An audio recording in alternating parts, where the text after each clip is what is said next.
everyone, Neen here from the Hyperactive Bookworm, doing a book review, not in her car.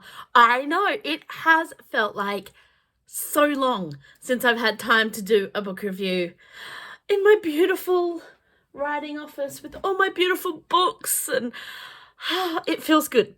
Anyway, so today I am doing a book review. I had an ARC copy with anyone who doesn't know, that's an advanced reader copy from Butterworth Books sent to me for An Art to Love by Helena Harte. I had not actually heard of this author before. First time I've read her, and I am blown away by it. It was such a fun read. Absolutely beautiful, which is so strange because it's this balance between grief and just exploring yourself and recovering from, past traumas. And it was just beautiful. And I found myself laughing a few times in it, which you don't think is really possible when you think about a book of grief. But the balance that the author has managed is absolutely beautiful. So this book is about Lauren, and she is pretty much forced to go back to her hometown when there's tragedy that strikes her family. And so she's dealing with a lot of just emotion and pain, and then also a past that she pretty much ran away from. She's a bigwig business person who works in not-for-profit organizations. She's this very generous personality who I love. I love that she can be, this high-powered kind of person who could work in the private sector and have all the money and be that, that rich sort of, CEO type, but with the brains and the energy that she has, that assertiveness, she still decided to do things for other people. And I think that's a beautiful character trait. I love how the author has actually gone in and shown that even, these people we can admire who are so giving and generous can be human and have their faults and flaws as well. And I thought that was just absolutely incredibly done. Now, when Lauren's back in town, she meets up with an old acquaintance, someone who they weren't friends in school, but they knew of each other.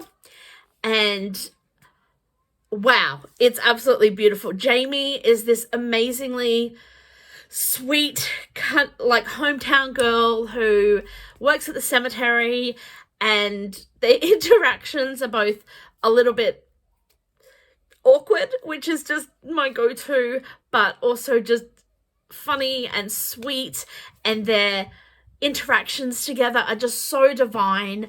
I thought that the dynamics between the two of them was absolutely beautiful, and I remember thinking a few times throughout it, because in these stories, usually, the people have to change to embrace the other person to be in their life. And I was so nervous of how the author was going to do this, because, it's a romance, so I'm not spoiling it to say that, they're going to end up together, but the way it's been done and how it's all worked is absolutely beautiful. About halfway in the story, I was like, oh, this is going to be the clincher. And I wasn't wrong, but there are a few things that happened and changed that just made me smile with that warmth and happiness and surprise with it. And I just thought it was amazing. Now, this book was also absolutely beautiful with the cast of characters. Yes, you have Jamie and Lauren, and I love their personalities.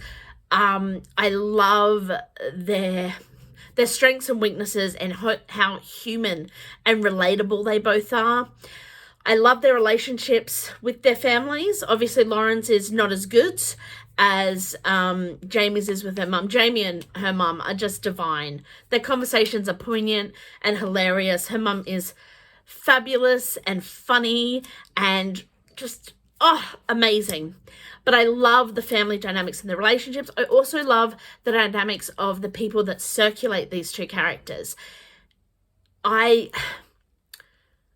find that sometimes, not always obviously, but sometimes I get a bit frustrated. Oh, this is the pussycat.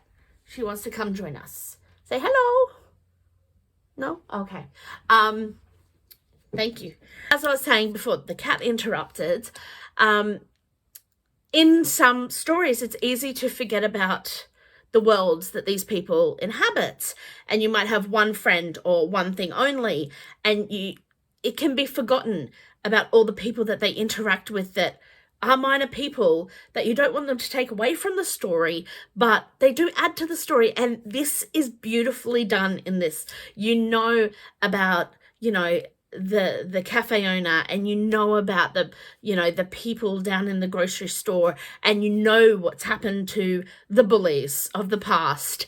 And it's done beautifully that you can feel the town. Just having grown up in a small town myself, it just felt like this home sort of thing. And I very much felt akin to Lauren, running the hell out of that town as quickly as you can. But then I also felt that familiarity that Jamie loves about it. So it was just done so beautifully. I have made notes because I'm like, oh my God, I loved it. There was so much about it. I read it in like 2 days. It was quick and easy to read because it was interesting and intriguing and you wanted to know what was going on. And the title, An Art to Love, I don't want to do big spoilers on this because I think you all should read it, but it's such a beautiful title for the story. I relate to Jamie. Like I relate to Lauren because of the escaping and it was not a fun time. But then I relate to Jamie as well because I understand the situation of being different and being picked on for that. I also understand that whole self-confidence issues that she has, that she just can't see herself and her achievements through other people's eyes because of her past traumas. And it's so real, but it's done so well that these oomph moments are easier to digest and easier to take because there's beautiful writing, there's beautiful story, there's humor wrapped up, and it was just beautiful. I did scream a few times where I'm like, what are you doing? Because I could see exactly what was happening, but it was perfectly done. So well done to Helena Harte. I'm going to be looking up to see what other books you've written because it was a great story and a great introduction to you as an author. Thank you so much to Butterworth Books for sending me the art copy. And I hope you all go check it out because I really, really enjoyed it and it was fun. Also, if you like the review, feel free to hit subscribe. Keep me going on. And we'll see you all next time. Bye.